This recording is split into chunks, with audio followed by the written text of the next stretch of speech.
Welcome to Fatman Beyond. I'm Kevin Smith. Normally I do this with Mark Bernardin, but I got to see Avengers without Mark Bernardin, man. They gave me a ticket, me plus a guest, and I took my kid. It was a real Sophie's choice. Jason Mewes was crying about it. Mark Bernardin a little upset. Ralph Garman didn't say anything, but I'm sure inside seething full of hatred. But I took my kid, because I took my kid to see Iron Man back in the day, finished the Marvel saga, the Infinity Saga, if you will, together by going to see Avengers, Endgame last night at the premiere. So that's what we're going to talk about. This is not a review. I'm not qualified to give reviews and stuff. Everyone always says, oh, he fucking likes everything.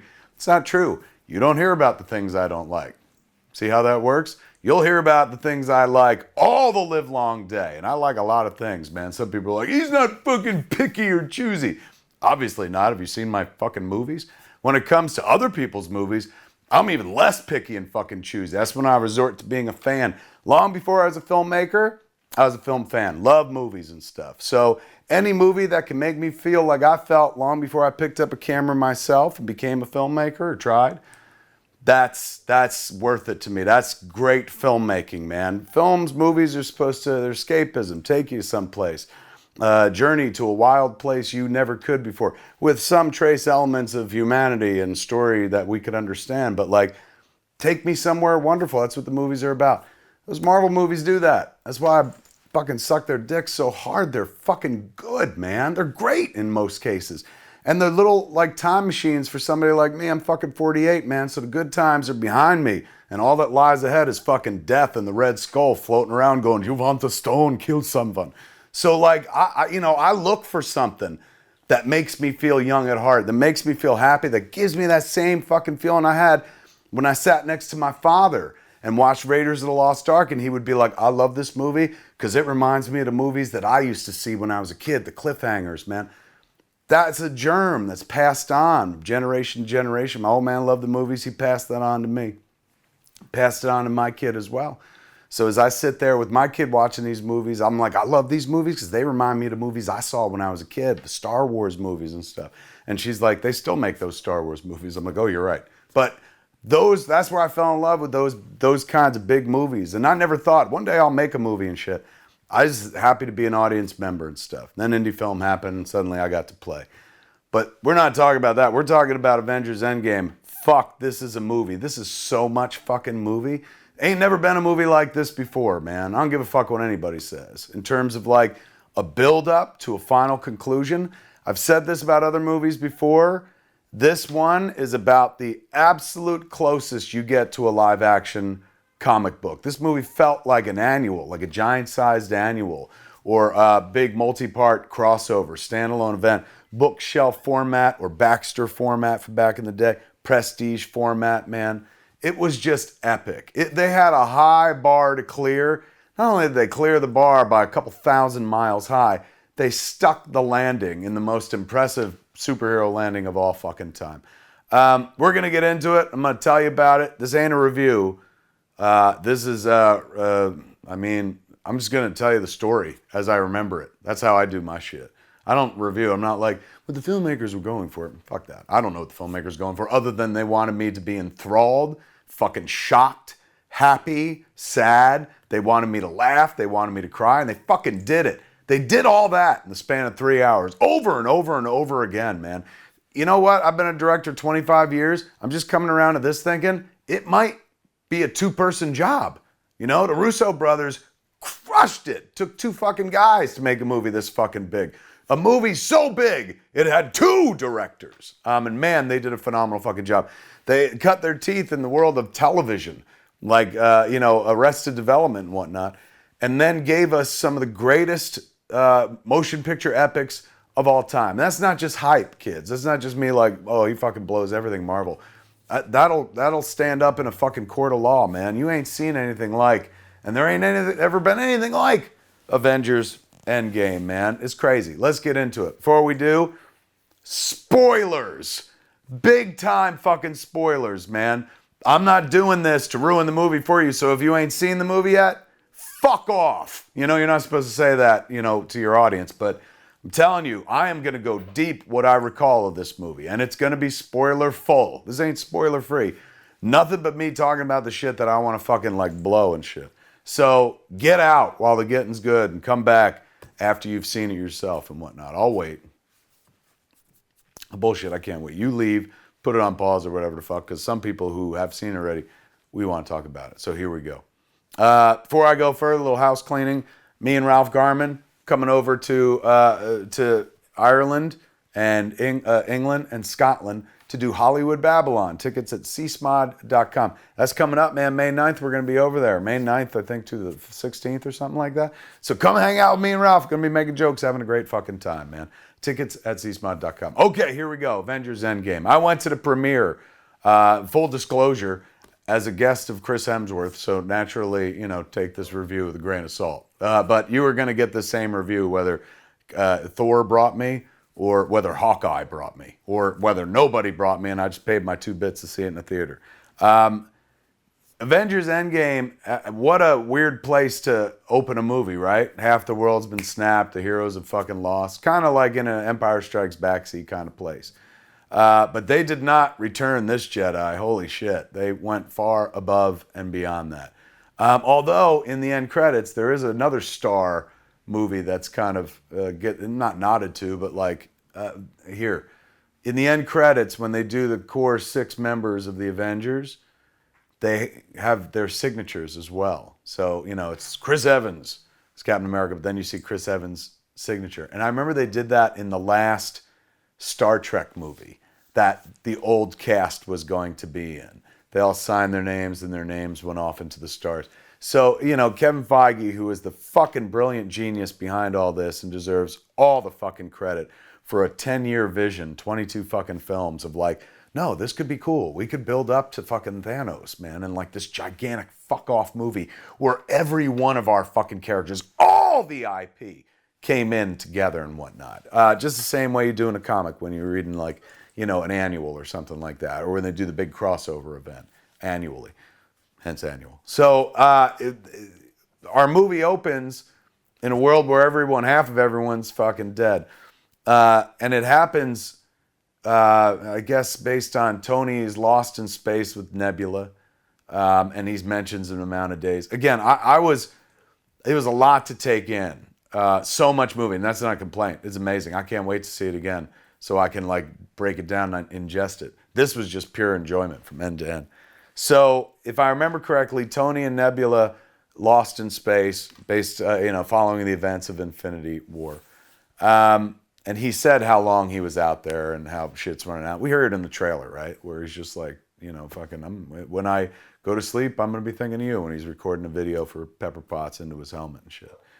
So meanwhile, back on Earth, the Avengers and everybody else kind of dealing with the fact that like he did it. Oh my God, it is unbelievable. And so Tony lost up in space, and then, he's going down for the count, and then all of a sudden there's a bright light, and you're like, who is it? And how do you not know who it is? It's Captain fucking Marvel, who just showed up like a couple months ago.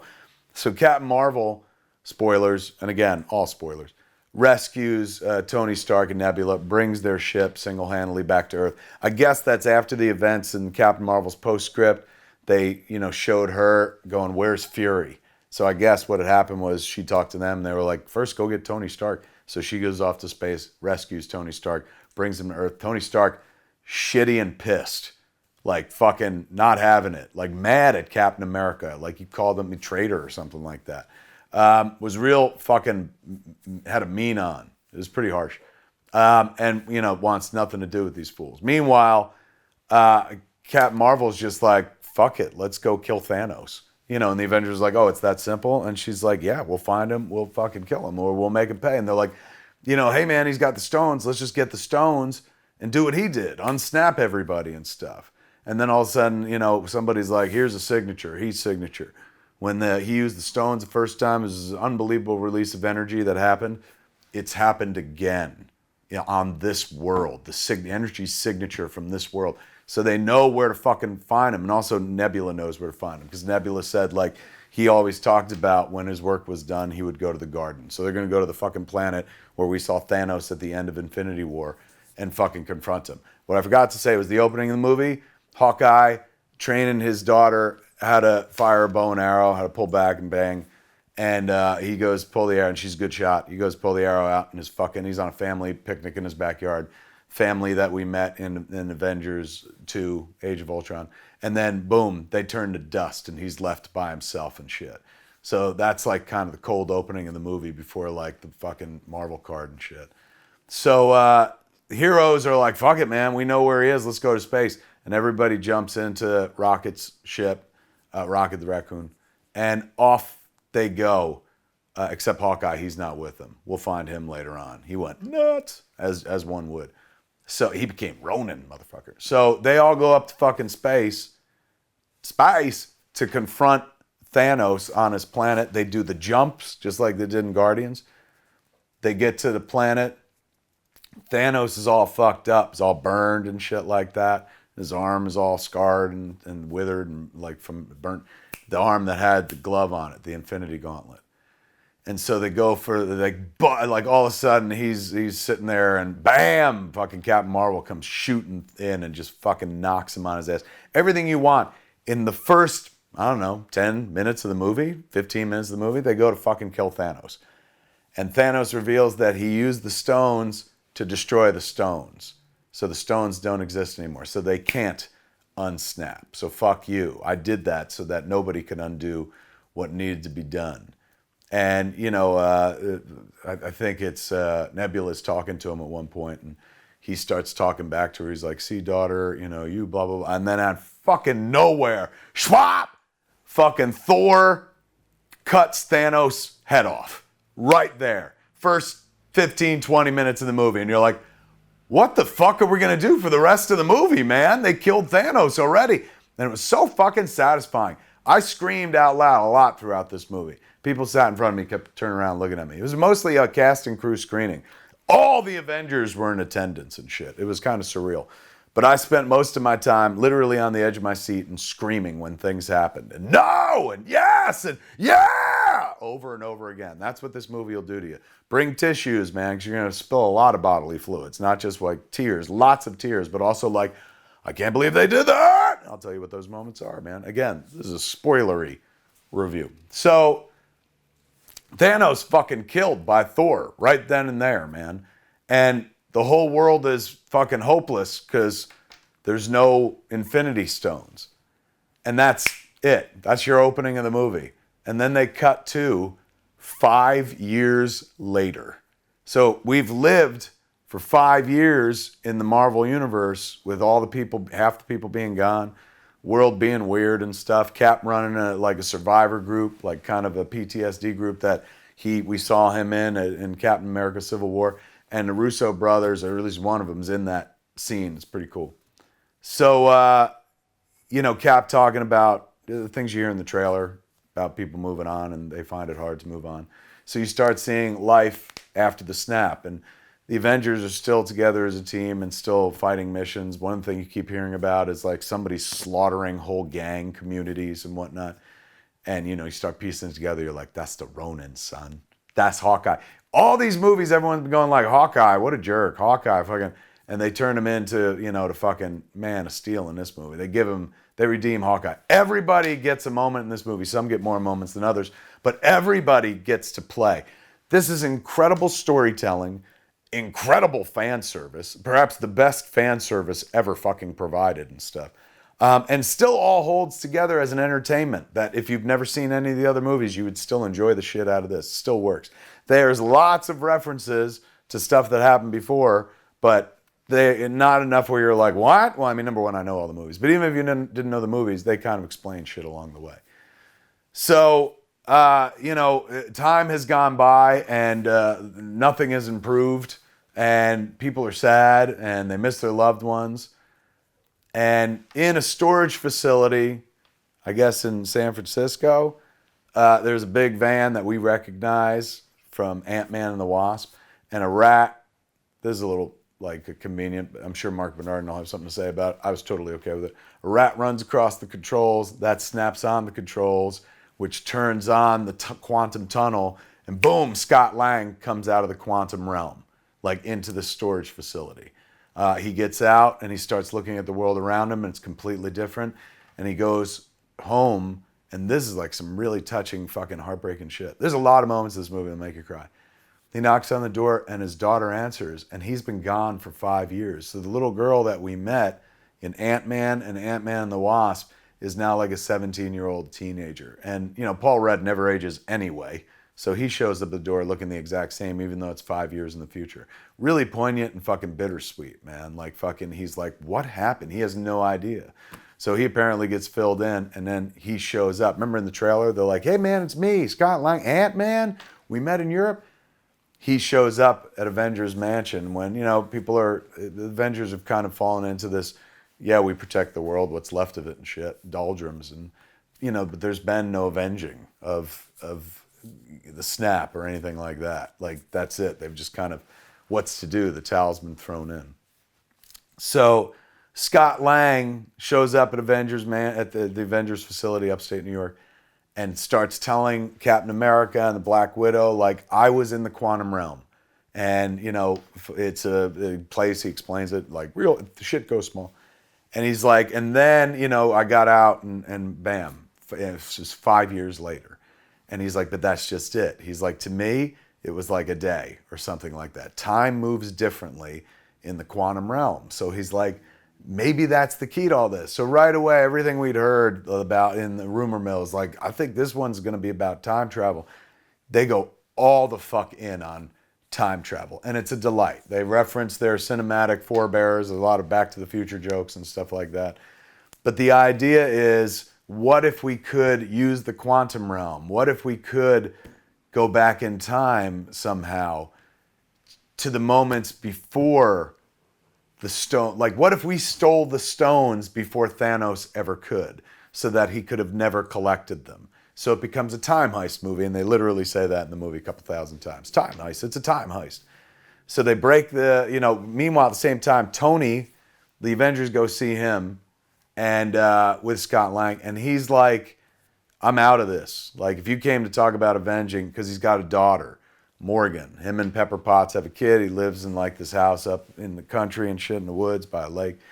And he's living just his normal life, having a kid. And he's just, you know, the snap was devastating, but like, he lived, Pepper lived, and they got a kid. So shit wasn't that bad for him. Like, yeah, they lost a lot of friends.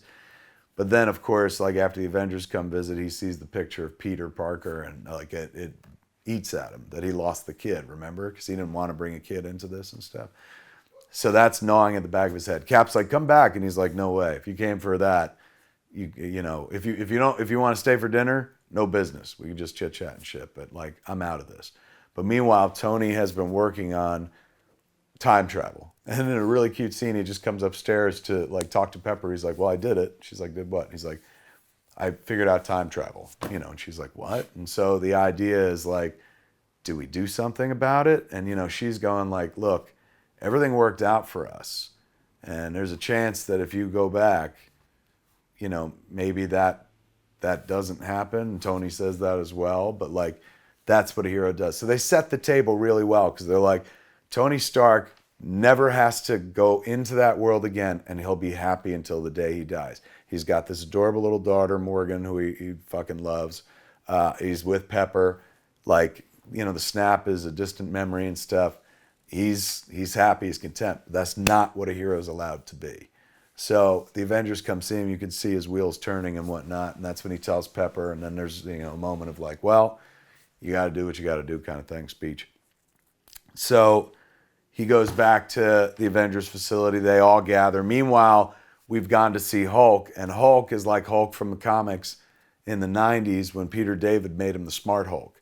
So he looks like the Hulk, but he thinks and speaks like Bruce Banner. So that was real great for like an 80s, 90s comics kid to like see Smart Hulk up there. Like, you know, oh my God. And it's cool because you can see it's more Ruffalo than it's ever been before. And he's talking, and it's not just like Hulk smash. And he was like, look, I was always fighting the Hulk. Like he was some sort of virus that had to get out of me. But what if he was just, this is what I was meant to be? He was the evolution. So he's constantly in Hulk form at this point, except one scene in the movie. During the the journey when Cap breaks everybody up into teams. You're going to go here, you're going to go here, you're going to go here, because they got to chase the Infinity Stones down in time. And most of that time is the time that we've spent seeing the Marvel Universe movies. So it's this double joy of we're like, oh my God, they're doing their greatest hits, man. They're doing a victory lap. And it's not even like we're jumping to moments in time that you never saw. They're going to jump into moments that we know, and weird moments too. Like obviously moments from the first Avengers movie, but then moments from like Thor, the Dark World. Like this movie goes out of its way to be like, fuck you, you're going to watch Thor 2 again.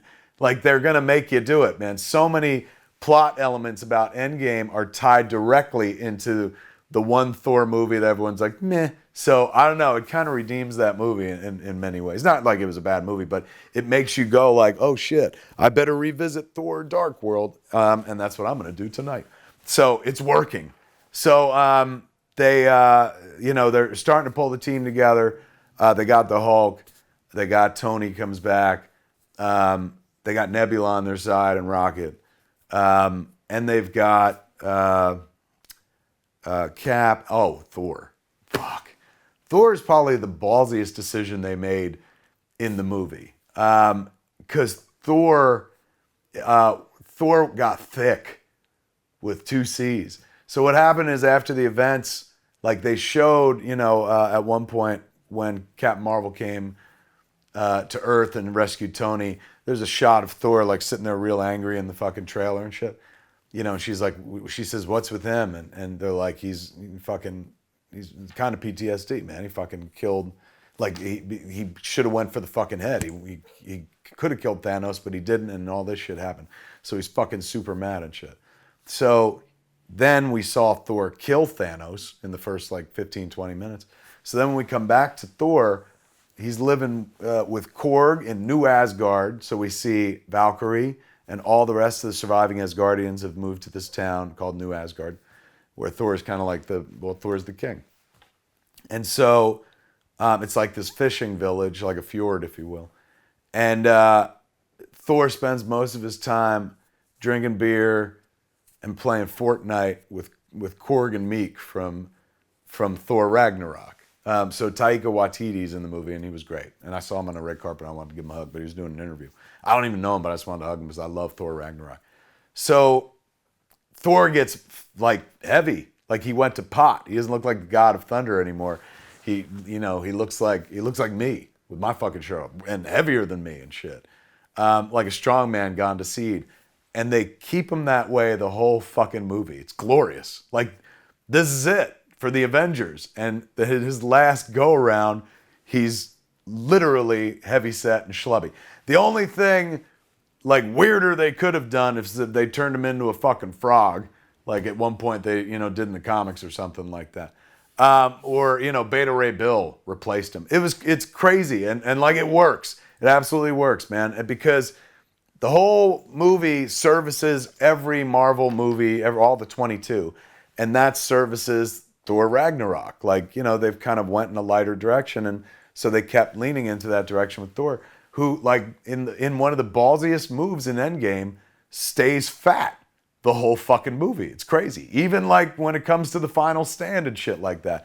And they make it work for him. He's suffering from PTSD. He's fucking, like, doesn't want to go out, doesn't want to do anything but fucking drink and shit like that. So they have to drag him back into the fight.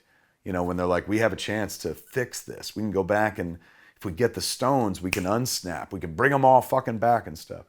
So he's suffering from PTSD and not the Thor we kind of remembered and whatnot. He looks more like the Dude.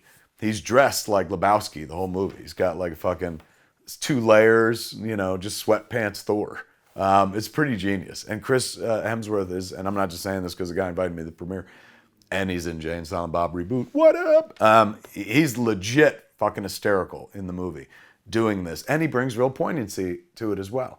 Because as each team drops through the time hole and goes streaming through the quantum realm into these very specific moments in Marvel history, things happen, things go wrong, things go right, and stuff like that. So they've got to do shit like, okay, the stone was in New York. 2 stones were, in New York around this time, and it's the time of Avengers. So the, Tesseract they've got to get, and they've got to steal it from themselves. So you get to see what happened in Avengers after they caught Loki, where Loki's like, I think I'll take that drink now. So they lead you down the tower. They brought in Robert Redford's character, from Civil War, was it? Yes. Franklin Pierce, and they brought in Joe Grillo, who played Crossbones, who played Rumlow, because we're jumping through time. So our heroes have the benefit of knowing like what happens in the Marvel universe. So, when they jump back at one point to the post-arrest of Loki, like Rumlow is in there in the elevator. Like Cap winds up back in an elevator surrounded by a bunch of tough guys who all have the staff, Loki's scepter. And so Cap's job is to steal the staff because that's got the Tesseract, that's got the stone in it and stuff. So he gets into the elevator and you're like, oh shit, man, it's going to be a repeat of the Captain America Winter Soldier scene where he fucks everybody up in the elevator. And, you're like, that's awesome because it's the Russo brothers and they made that movie as well. And then he don't fight anybody in the elevator, even though he's sitting there and he's like, Rumlow. And he knows that like in the future, he knows everyone in this elevator is a fucking Hydra agent because he's lived through the movies. But where they jump in the movies, nobody knows this yet, except the people who are Hydra agents. So in a really bit of clever writing, there's not a fuck ton of fighting in this movie. It's not a fighty movie, although by the end, fuck yeah. But like a lot of things are more clever and shit like that. So Cap gets out the elevator. He simply goes like, they want me to take this. And they're like, I don't know, Cap. We had very specific orders. And then he goes, I have it now. And then he goes, Hail Hydra. So Captain America's saying Hail Hydra. And they all go, everyone in the elevator reacts like, holy shit, he's one of us too? And he just walks out with the scepter. They have fan service moments like that, paying off setups from like 3-5 movies back and shit. One from they pay off, or a callback from the first Iron Man movie, man. That's the penultimate moment in this fucking flick. So Cap's mission at one point is like they get the Tesseract, but the Tesseract gets away because like Ant-Man, Tony Stark from the present and Ant-Man are teamed up, and he flicks Ant-Man onto Tony Stark from the end of Avengers. He goes in when Tony's got the heart thing and pulls a plug and stuff, so Tony has a fake heart attack and whatnot, so they can try to steal the Tesseract away, but then Loki steals the Tesseract and fucks off. So then you're like, what? They're like, we got to go back further in fucking time in order to do this shit. So they do another jump, and at one point, Tony Stark, like they got to jump back in time because they only have a certain amount of Pym particles. I'm sorry, I only saw it once, so I'm trying to remember and shit. I'm a stoner. They only have a certain amount of Pym particles to make the jumps. So they're like, maybe if we jump back in time to when Hank Pym invented the Pym particle, we can get more. So we're not worried about like one last jump and shit. So they jump back to S.H.I.E.L.D. in the 70s. And, at one point, Captain America sees Peggy Carter, like in an office from the other side of a window and shit like that. He walks in, he tries to hide in an office, and there's a picture of him behind him on the desk, and he looks at the door and it says Margaret Carter and shit. And then he sees her outside and he's like longing. It's really beautiful shit like that. But he can't spoil it. He can't fucking ruin this mission. Obviously nobody's allowed to be in touch with their former selves or their past selves and shit. Meanwhile, Tony runs into his dad in a really fucking touching scene. They bring back John Slattery, who's played Howard Stark, in Iron Man 2 and in Civil War. And so Howard and Tony see each other at S.H.I.E.L.D. and like Tony winds up hanging out with his dad for a few minutes. And it's really sweet. They don't go schmaltzy, where Tony's just like, I always loved you, Dad, and he's crying or anything like that.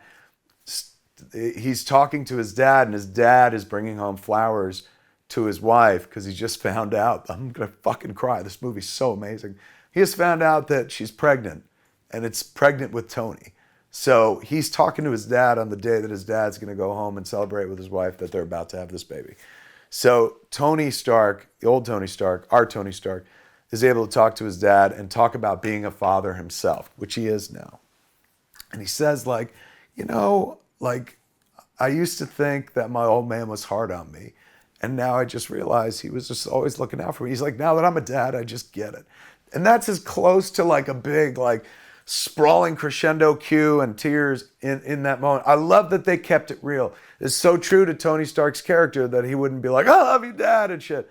But they do let him fucking hug Howard. And it's hysterical because out of nowhere, this guy who's just walking with him to his car says, thank you. And he gives him this big hug and he goes, thank you. And then Howard looks at him and he goes, for your service to this country and shit like that. And he's like, oh, all right.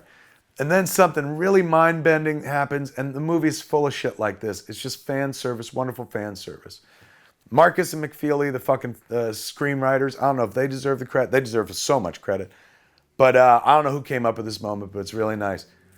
Howard Stark gets in the car, goes to get in the car, and his driver opens the door, and he goes, thank you, Jarvis. And you see fucking Jarvis, and you realize that's why Tony built the AI butler. I mean, those of us who know the comics knew that, Jarvis was the butler in Avengers Mansion. But in the world of the movies, like, it just started off in the first Iron Man with Jarvis being the house AI, and then it moved into the suit AI, and then Jarvis became Vision eventually, and then Vision gets killed and never comes back. Like, a lot of folks come back in this movie. Some don't, and Vision's fucking one of them. That was really disturbing. So anyway, you've seen now the entire life of this character, and then you see the reason why, the origin. Like, why did Tony, like, we always felt, oh, of course he called this AI Jarvis because Jarvis was the name of the butler in Avengers Mansion. But in the movie universe, they do this one thing. They just go one better by being like, that's who he grew up with. There was a Jarvis. Jarvis was his driver and his butler. So when young Tony grew up and built an AI, there's a whole story behind the story that they don't even fucking tell, which you just fill in the blanks. And you're like, one day Jarvis died, and fucking when Tony built the AI, he decided to name it after like one of his only friends in life, and blah, blah, blah. Like, it's just fucking fantastic fan service. Meanwhile, Thor has to go pull the ether from Thor Dark World from Jane Foster, Natalie Portman, who's been out of these movies for a red hot minute and was like, I ain't doing these movies again. They got her to come back. Everybody comes back. She comes back, so we see her. So Thor's got to go to Asgard, which is still, when he jumps back in time, there it is. Everybody's around, including his mom, Freya, who dies that day in the movie, in Thor the Dark World. So Thor jumps through time and sees his mom. He jumps through with Rocket, and he sees Freya, and he doesn't want to confront her and shit, but then he's skulking around the palace, and at one point she confronts him, and he's like, oh! And again, like, Chris gets to like be funny in the movie as like fat schlubby Thor. And so, she's like, you're my son, but you're not my son from this time, are you? And he's like, how did you know that? And it's even better. I can't even do it. He was just like, he breaks down and crying. He's like, I am me. Like, but she's like, I was raised by witches. You don't think I could fucking tell? Little fan service shit like that. So he has this conversation with his mom, who he knows is going to die by the end of that day.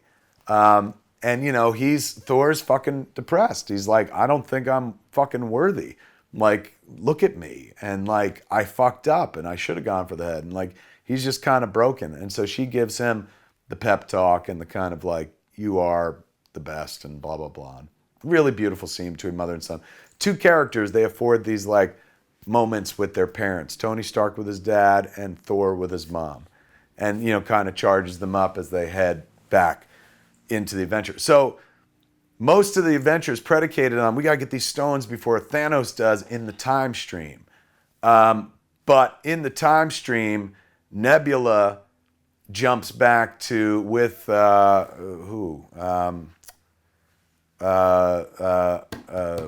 Machine to the beginning of Guardians of the Galaxy, that planet where Star-Lord, where it opens and he's dancing and he goes and finds the orb with the stone in it. At the end of the movie, you find out it has an Infinity Stone in it.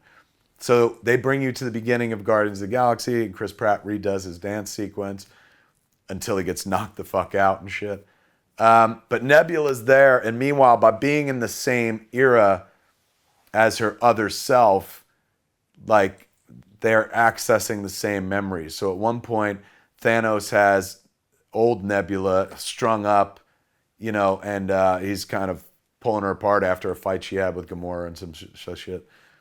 And all of a sudden she starts projecting a conversation from her head, projecting literally, that our Nebula had, like the Nebula who's come around, has become a hero. And suddenly Thanos knows that these heroes, who he doesn't even know the Avengers at this point, really, he knows that they're coming to get him. He has just started his hunt for the stones. And so suddenly he's like, it works. I get all the stones, and these fuckers are trying to jump back in time and stop me from doing that. So all we have to do, rather than go hunting for these stones, is wait for them to find the fucking stones and take them back, and I'm going to do that and shit, because that's always been his dream, right? He's got a hard-on for the snap. He wants the snapping and happening. So suddenly he's on their asses. Like fucking Thanos is a player again. Like, and not just in flashback. Suddenly the flashback or the time travel Thanos becomes the main baddie Thanos that they got to fight for the rest of the fucking movie. Remembering that they killed Thanos in the first fucking 10, 15 minutes of the fucking movie. So suddenly you got old Thanos, who we never really met except in like the credit sequence of Avengers when he was sitting on his throne and shit like that. That's the one that they wind up fighting in the third act. I'm trying to think again. So Black Widow, and she hunts down Clint, who's become Ronin, and he's in Japan just fucking icing Yakuza people and shit like that, just killing fuckers because he's lost his entire family, he's lost his mind. So she brings him back into the fold. Him and her, he's the first one to test the time tunnel, the time bracelet that Tony Stark developed. He jumps back in time to his farmhouse and he sees his family, sees his kids and stuff, and then he gets yanked back and stuff. So he's like, it works. We got a chance. We could fucking do this, man. So boom, they all fucking head out. Now, those two wind up going to, is it Vormir? No, wherever the fucking Soul Stone was, where Thanos had to pitch Gamora, off the cliff in order to get the Soul Stone. You have to give up something you love, where the Red Skull's hanging out and shit. So they show up and the Red Skull's there, and he gives them the same rap about you must lose something you love.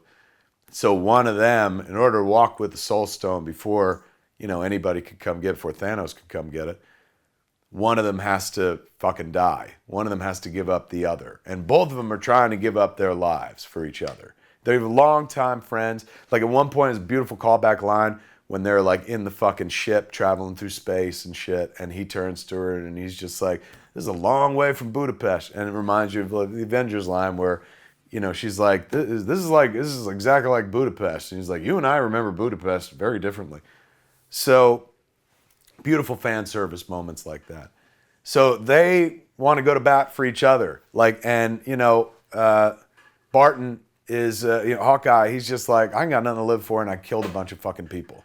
So let me do this, and fucking, she's like, no, like I never had anything in my life and this family gave me everything. And so like, she's like, I'm going to do it for my family, and they're heroes. So both of them are like, they start beating the shit out of each other, not like fighting, but knocking each other down to be like, I'm doing it. And then they both fucking go over the cliff. But, he's attached to a fucking cord and shit. And she's like, let me go. You have to let me go. And fucking like, she can't hold her. And she goes, Black Widow fucking sacrifices herself for the Soul Stone.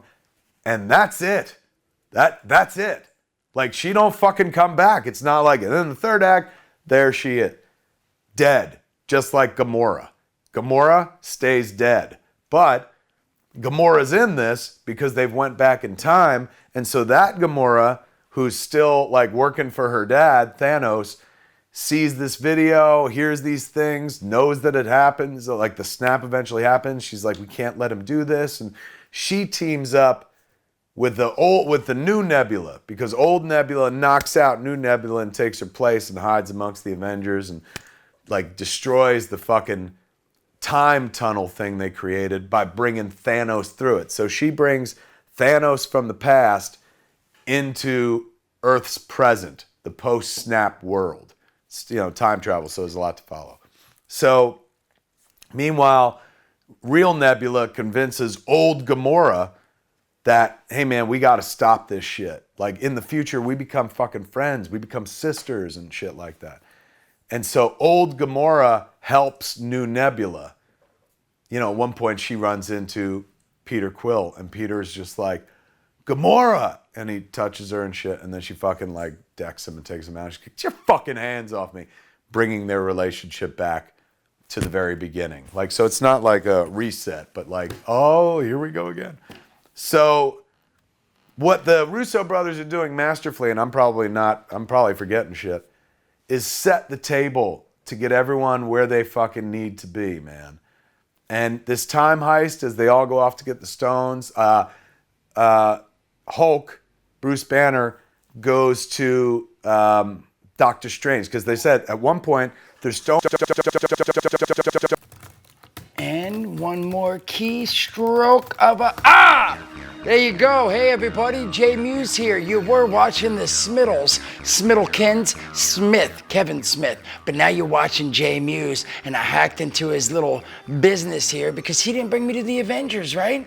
He went with him and his daughter. Oh, what about the hetero life mate, Muse?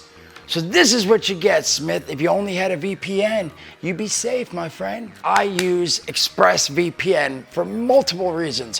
One being I travel all over the place. I'm here in London and Australia, but I use it because I want to watch my shows that I watch weekly in the US of A, but I can't do it on Netflix and Hulu and all that when I'm out of state, out of country.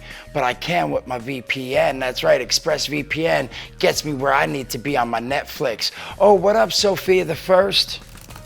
Huh, look how easy it is. ExpressVPN, less than $7 a month. How do you like those apples? Hey, you want to get 3 months free? Click the description box or put in expressvpn.com/SMOD. SMOD. I want to say one more time, it is $7 a month with a 30-day money-back guarantee, man. Oh, now back to Thanos Smith, the big Avengers watcher. You know what? Back to him, because I'm going to go do my own thing. I'm going to go watch my own movie with ExpressVPN. There's 2 stones in New York. One, of course, was the Tesseract from Avengers, and one is the Time Stone because it's held by Doctor Strange. And Doctor Strange is still a surgeon at this point. He hasn't become Doctor Strange. He's Dr. Stephen Strange, not Doctor Strange, Master of the Mystic Arts. So Hulk goes to Greenwich Village, to the Sanctum Sanctorum, and the Ancient One is there. From Doctor Strange. So it's not Doctor Strange. He's got to deal with the Ancient One. And she at one point does that astral punch, which knocks him into the astral plane. So Bruce Banner gets knocked out of Hulk's body. So you get to see Ruffalo playing Bruce Banner, even though it's a mostly Hulk as Smart Hulk movie. So the Smart Hulk goes down, and Bruce Banner's in a spectral astral form, if you will, trying to convince her to give up the Time Stone. And she's like, "You're out of your mind." Or the Ancient One, which I know meant to be sexless. So eventually, he goes, Stephen Strange gave the stone up. And she was like, Strange gave up the stone? She's going, all right, Strange is meant to be the best of us. He hasn't happened yet, but she's the Ancient One, so she knows. So she's like, if he gave away the stone, there must be a bigger plan. So she opens up the Eye of Agamotto and gives Hulk that stone. So I think that covers all the stones, right? The Tesseract, the Time Stone, the Soul Stone, the stone from the Space Stone, I believe it is, from Guardians, the Ether from Thor: Dark World. That's 5. How many stones are there? 6 or 5? 5? I think. If there's a 6, I forget what that one was. But anyway, I think I've covered everybody. Yeah, because it's like the 5 knuckles. But then there's one right there too, right? Where he's like, so anyway, my man has come into the fucking present, like badass Thanos, and he comes to like the Avengers after his ship goes up comes through the time device. They just start raining fire on the Avengers facility and just level it to the fucking ground, just destroy it. trying to kill everybody because they're like, these fuckers, if they succeed in what they're doing, I will never get those fucking stones. Let's kill them all and we'll just take the stones and go. Because they've now collected the stones and they put them, onto, they've got an Iron Man type glove and they want somebody to fucking wield it.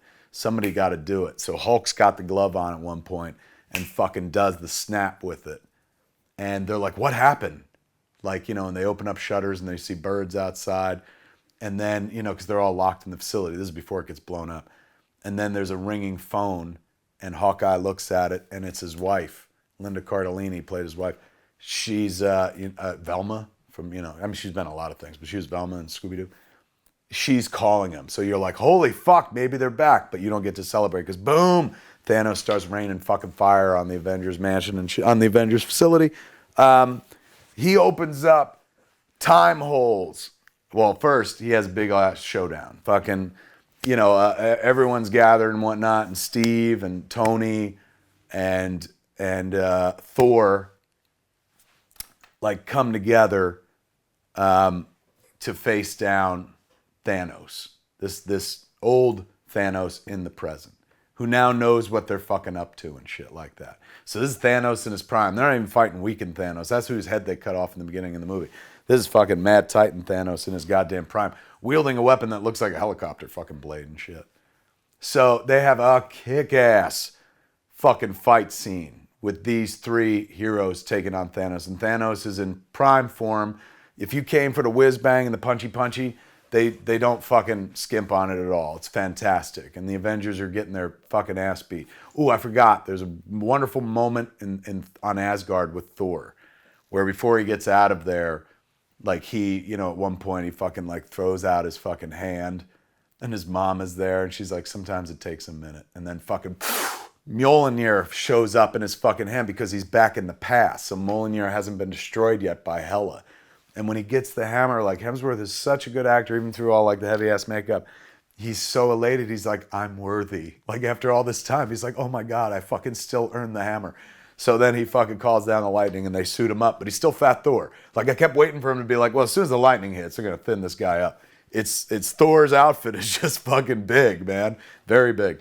So Cap, Iron Man, Thor go to confront Thanos and have this wicked ass fucking fight and shit like that. And Thanos is just beating ass and shit. And then at one point, fucking Thor gets knocked on his ass and drops Mjolnir. Because he's fighting with Mjolnir and Stormbreaker and shit. And all of a sudden, he's about to, Thanos is about to, fucking kill. Oh, he's trying to drive the fucking Stormbreaker into Thor's chest and head, cut his head off. Just like he was like, you should have gone for the fucking head. So he's about to kill Thor, and all of a sudden, bam, he's fucking hit with something. And when you're in the audience, you're like, no, because Thor's on the ground. Who the fuck could possibly, who hits Thanos hard enough that he's going to fucking be moved, let alone knocked off of fucking Thor? And what could it be? Is it Mjolnir? And it is Mjolnir. And you're like, but if Thor's on the ground, who could be fucking wielding Mjolnir? And they fucking cut to Captain America with his hand out, fucking, and the hammer comes back into it and he's wielding Mjolnir. Remember the moment in Age of Ultron where he went to move it and it moved just a little bit and Thor looked and was like, Jesus Christ, maybe he's worthy? They cut to Thor and he's like, I knew it! Because it's Captain America of anybody, Thor, this is the shit that breaks me up, is worthy enough to wield that fucking hammer because he's so fucking pure and good of heart.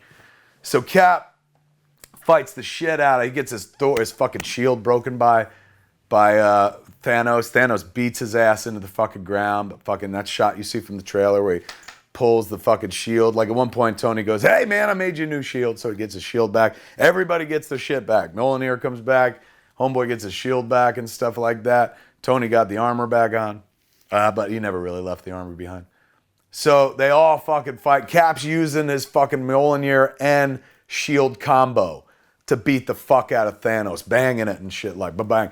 Cap Marvel, who I left off, she comes in the first 15, 20 minutes to help go kill Thanos and shit. But then she's like, I got shit to do on other planets.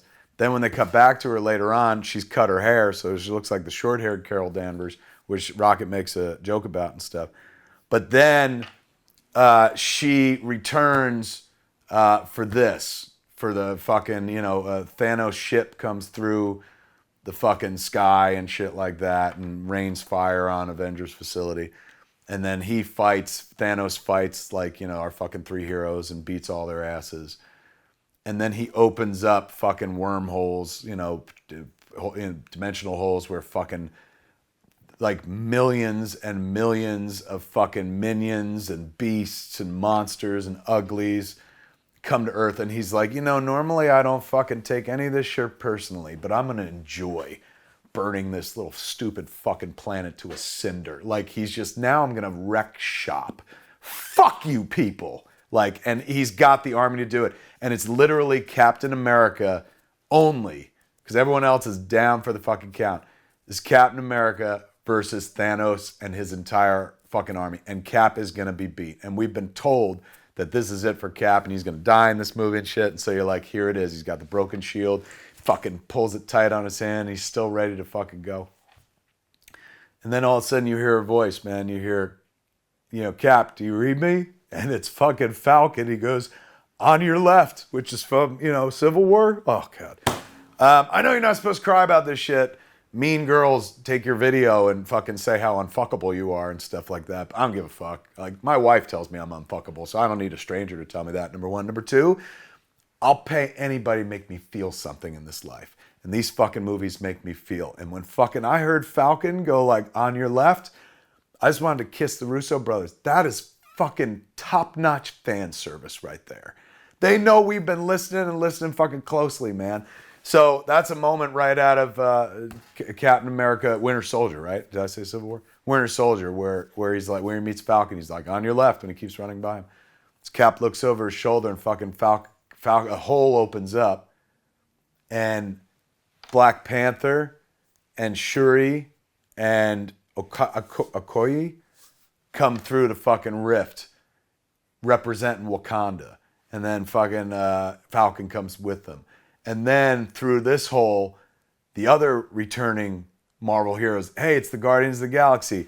Through this hole, holy shit, it's fucking Spider-Man. Like, every fucking Marvel hero returns and stands behind Captain America and fucking takes on Thanos. It is mind-bending. Like, it's fucking crazy. See it on the biggest screen you possibly can, because you ain't never seen anything like it. Remember the opening of the Challenge of the Super Friends when they ran at each other and shit? We saw that in Civil War. Russo brothers gave us that. And it's like, wow, man, that's a piece of my childhood come to life.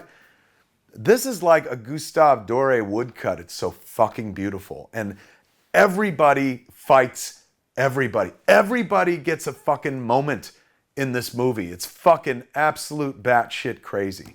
They all fucking fight. Meanwhile, they're trying to fucking get the Infinity Gauntlet, the new gauntlet that's got the gems in it, and fucking Thanos gets his hand in it, but fucking boom! Captain Marvel shows up and beats the shit out of him, stops him from doing the snap and stuff, and fucking she's gone. But then he does this fucking trip where she's bending his fingers back. It looks like she's gonna break his fingers off. And I'm in the theater going, break his fucking fingers! I loved it when they cut his head off. I was like, yeah! They get to kill him twice in this fucking movie. Spoilers. So in any event, she's about to break his fucking fingers off. And then he does something where he like pops the glove so one of the stones pops out into his hand. And then he fucking uses that to like punch her in the face and she goes flying across the fucking screen and shit. So it looks like he's going to fight. Like Captain Marvel's the best of the best. And she just fucking got iced by Thanos too. And so, he fucking gets the gauntlet, in the middle of this vast battle and fucking everybody's fighting. It's everyone you love. It's all your fucking heroes. And it looks like a comic book fucking come to life. Looks like a gigantic, fucking, let me see. Who'd be the best artist, man? I mean,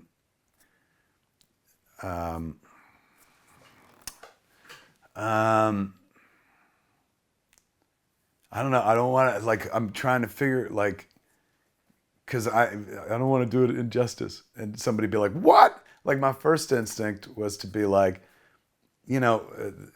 when they did Hanna-Barbera Super Friends character studies, the great, Steve Rude used to do a lot of those character designs. Sometimes they just put all those heroes in one fucking frame, and you're like, wow, man.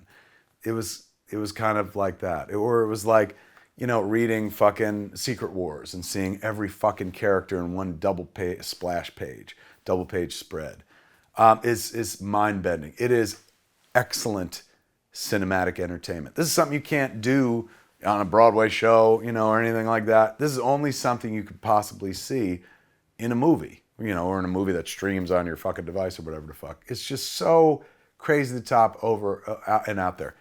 Now, fair credit, it all came from comics, so you could see it in comics as well. But this is the first time you see it like writ large on the big fucking screen. It is mind-bending. So eventually Thanos gets himself the fucking Infinity Gauntlet onto his hand and shit like that. He fucking beats Tony Stark. Like, Tony's got it. Iron Man fighting all he fucking can. Everyone fucking fights. Pepper gets a suit and she fights because remember, she fought in Iron Man 3, so she knows how to fucking fight. Like, every fucking hero gets to fight, come back and fucking fight. It's beautiful. It's nuts and shit.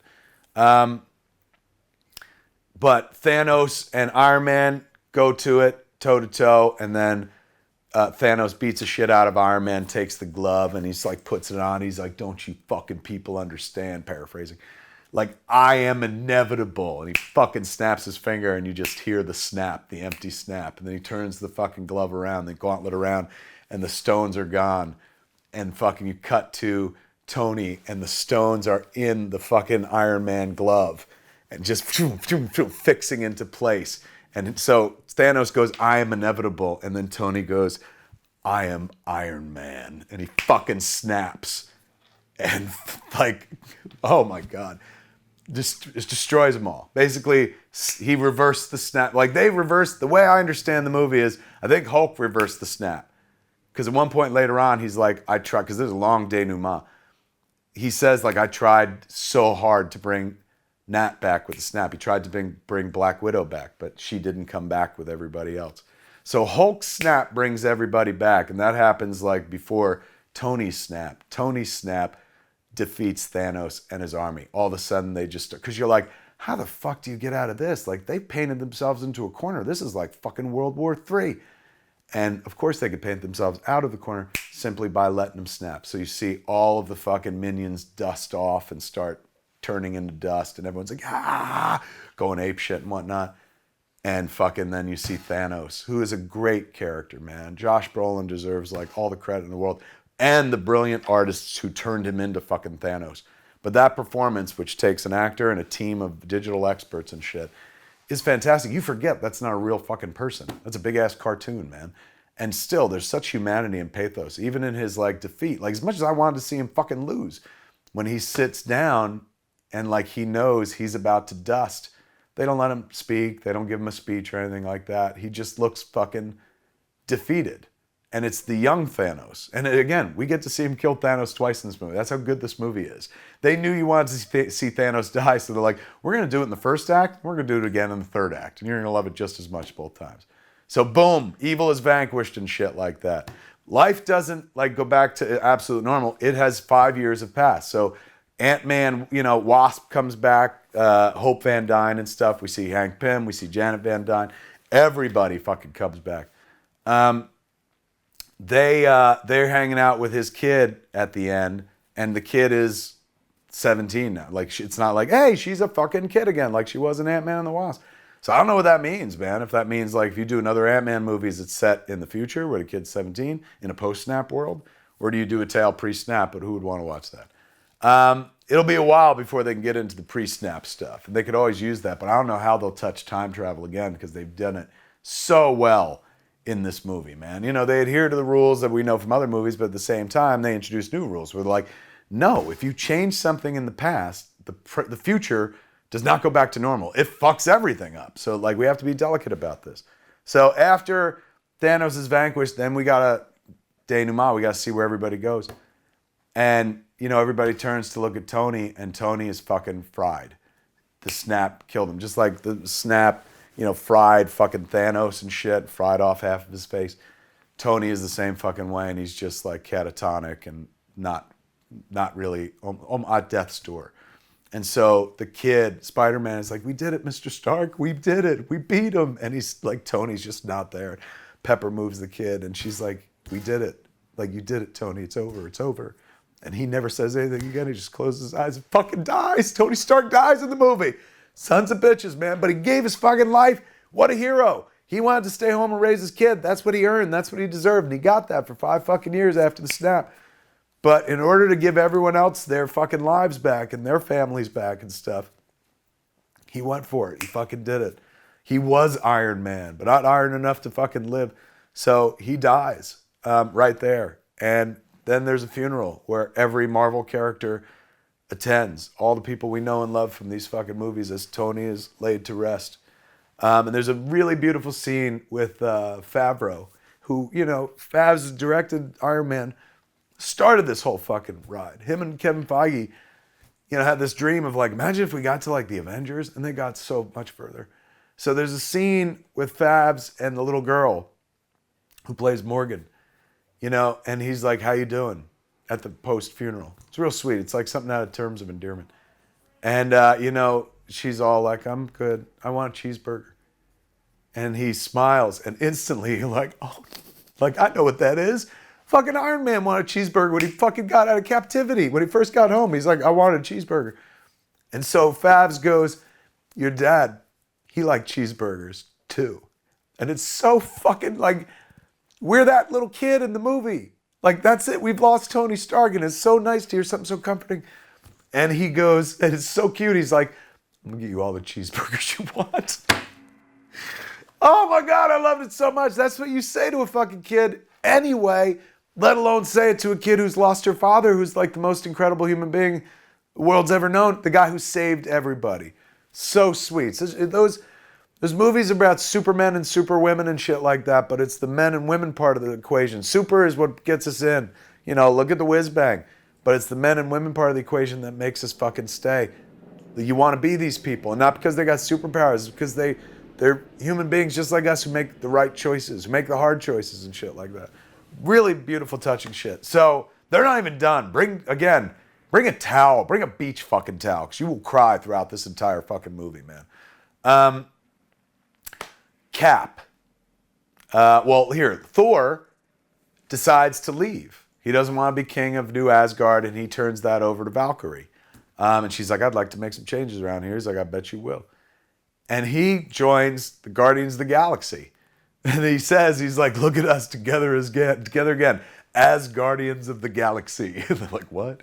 So if that's how they're going to do it, Thor might continue on, you know, because they can still make these fucking Thor movies, or he could be part of the Guardians or whatever the fuck. But he's going off, like, into the universe to find himself. He's leaving Earth, but not in a shitty, I hate Earth kind of way. Just like, you know, he goes, look, my whole life, I've been trying to be this person that I'm supposed to be. Now I just want to be who I am. Like, it's really beautiful shit, man. They give him a great storyline. And it's crazy ballsy that they just stuck him in a fat suit that whole fucking movie. Anybody coming to see the ripped Thor is going to have to deal with a performance instead. And it's really quite beautiful. So that's Thor's storyline. Black Widow, as we know, lost her for the Soul Stone. Clint gets to go home and be with his family. Let's see. Tony's laid to rest. Captain America. You know, now we all expected Cap to die. All the trailers make us feel like he's going to fucking die fighting Thanos. He's going to die for this country. At one point, like, you know, they talk about Tony it's Tony and Ant-Man together. Tony Stark and Ant-Man. And they're in the past at the Avengers, and they're looking at Chris Evans' uniform from the Avengers. And so Tony Stark goes like, oh, Cap, those pants did nothing for your ass. And like Ant-Man's like, I always thought of your ass as America's ass, Cap. At one point, Captain America has to fight Captain America from the Avengers. So our Captain America fights that Captain America from the Avengers. And, you know, they're expertly fucking matched. And it's a really dazzling sequence as Cap fights Cap. One's wearing the mask, one's not and shit. But eventually he takes him out, and that Cap is like down for the count. And Chris Evans looks at him, and because he's ass up, face down, and he goes, that is America's ass. Like, shit like that was fantastic. There's like a Fortnite joke when we first meet Thor. Him and Korg and Meek are playing Fortnite, and he gets on like a headpiece and argues with a kid on Fortnite and shit. Real like fun stuff that you know makes those movies fucking really light and enjoyable. So Captain America, you know, I can't believe I remember all this from one fucking viewing. Bruce Banner, and I'm sure I'm forgetting something big. Bruce Banner promised the Ancient One, I will put the stones back before, right where they were. I'm going to return the stones to each point in time where we take the stones. That way they've never left. So, technically she's not giving up the time stone from the Eye of Agamotto. Like, he's going to return it before she even gave it up, or the Ancient One even gave it up. So Cap is tasked with bringing all the stones back. And they're like, well, it's going to take you as long as you take, but it's going to take you about 5 seconds in our time. You ready to go? You got to make sure you go back to all the exact places. He's like, I'm ready. And so they suck him through the time hole and shit. And they're like, okay, bringing him back. 5, 4, 3, 2, 1. And he don't come back through the time hole. And so you start sitting there going like, did Cap finally take one for himself? And then they see somebody sitting on a bench a few feet away by the lake. And they walk over and, I'm sitting there going, oh my God, is it going to be young weakling like Steve Rogers before he got the super soldier serum? It's fucking beautiful. It's old Steve Rogers, an old man. It's like 85, 90 or something like that. And he's all like wrinkly and he lived a fucking life. And, he's like, I'm sorry I didn't come back, boys. He's like, I just decided, like, essentially he just wanted to have a life. Like, after all that service, after fucking 70 years in the ice, after fucking defeating the Nazis, after 3 Avengers movies and 3 fucking Captain America movies, all the shit this motherfucker had to go through, he just wanted a little fucking R&R, man. He just wanted a life. So he went back and he's wearing a ring. And so you see it at one point, and then Falcon's talking to him, and he's like, do you want to tell me about her? And Cap's like, you know what? No, I don't think I will. Like, he kept something for himself. But Cap gives Falcon the shield and the outfit and essentially makes Sam the new Captain America. Old man Captain America makes Sam, Falcon, the new Captain America and shit. And then the whole fucking movie ends with a flashback to the past of Steve, like a little house in the middle of nowhere, and they're playing like this, old-timey 50s song or whatever the fuck. And they push in on the house, they push into the window, and there's Steve dancing with Peggy Carter. Rips your fucking heart out. Like, he fucking got married. He got his dream. And I was ready for this motherfucker to die. Like, they show him in the trailer looking at that Peggy picture and tightening the fucking shield. You're like, they're going to kill him. I can't believe they're showing us the moment they're going to kill fucking Captain America. And they didn't. These Marvel fuckers are so good at their jobs. They gave Cap a win.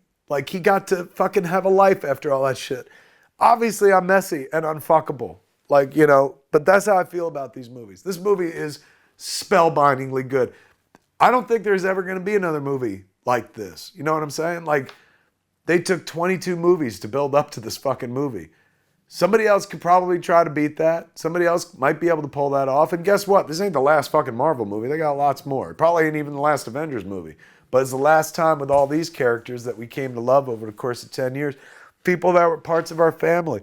They say that television, since it's in our homes and shit back in the day when people would turn on a TV, it made those people who are on TV stars, like, part of your family. Like Robin Williams, when we were working on Good Will Hunting, said, like, there were people outside the bar we were shooting at, and they were like, Mork.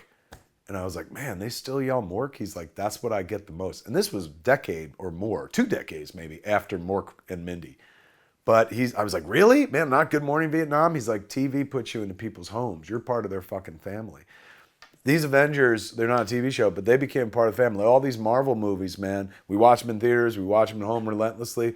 There's so many of them, and there's so many repeating characters, and we've got to follow their lives and their arcs that they're deeply entrenched, man, and deeply invested. There's a reason that they did those signatures at the end to kind of mimic what they did with Star Trek, the Star Trek credits, man.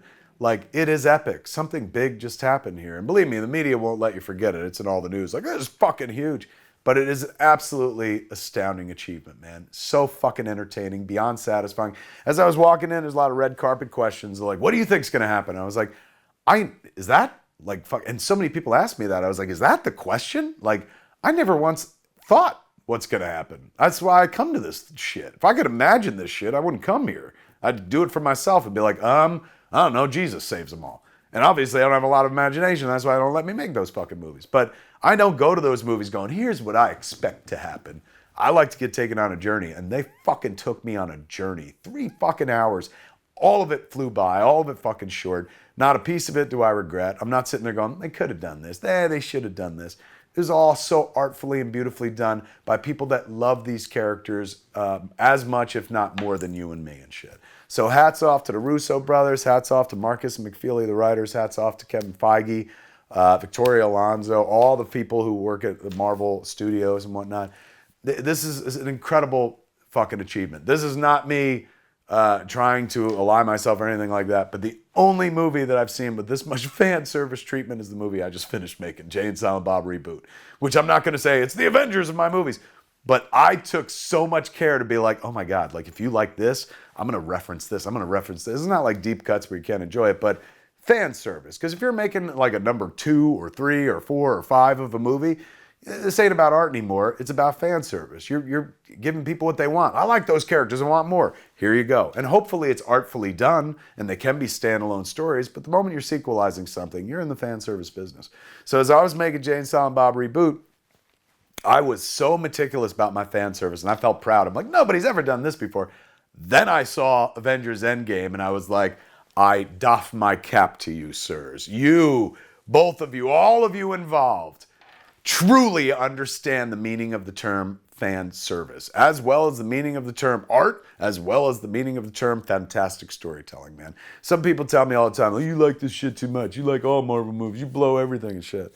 Whatever. I fucking like what I like. And they make great shit. I'm not alone. And it ain't even about a box office numbers game. Look at other people. They say the same shit, man. I ain't in the bag for this beyond the fact that I just love good storytelling. I don't make any money off it and shit. In fact, I spend a lot of money on this shit because they make these movies. And I'm like, you know, first taste is free. And then after that, you got to fucking pay. So, man, this comes from a fan. I love this shit. I love it to death. I have no interest in making that kind of movie, man. It seems too big and time consuming and takes a lot of talent that I do not have. But fuck do I like seeing those movies. And I loved seeing this. I'd watch it again right now. I hope you found this useful or interesting. It's not, you know, it's a recap of the movie. And hopefully you haven't listened to it until after you've gone to see the flick. But once you've done that, go watch it and see if I was right. What did I forget? Like, I'm probably sitting here going, what the fuck am I forgetting? You know, there's some rocket stuff, but like, I think I hit all the major beats. I fucking loved it. I can't wait to go see it. Again, I'm going to see this shit 3-4 times in a movie theater. I don't care. It's 3 hours apiece, man. I literally could have watched it again right at the end when they rolled the credits. I didn't see any post-credit scene because we saw it at the premiere, and when the movie ended, like all of a sudden they brought the lights up, and then they brought all the Avengers up on stage and shit, and they all spoke. It was really fucking beautiful, man. So I can't wait to pay to see this a couple times and see what happens after the credits roll and stuff like that. My hat comes off to you, Marvel. I love you. Thank you for making movies that make me feel like I'm a kid again, man. Loved it. Avengers Endgame, 2 stars. No, I'm kidding. 18,000 fucking stars on a scale of 4. There you go. That's my fucking review. For Fatman Beyond, I'm Kevin Smith, man. Thanks for hanging out and watching. Mark Bernardin will be along shortly, I'm sure, with his review of Avengers Endgame when he gets to see it. But there it is, man. Spoilers.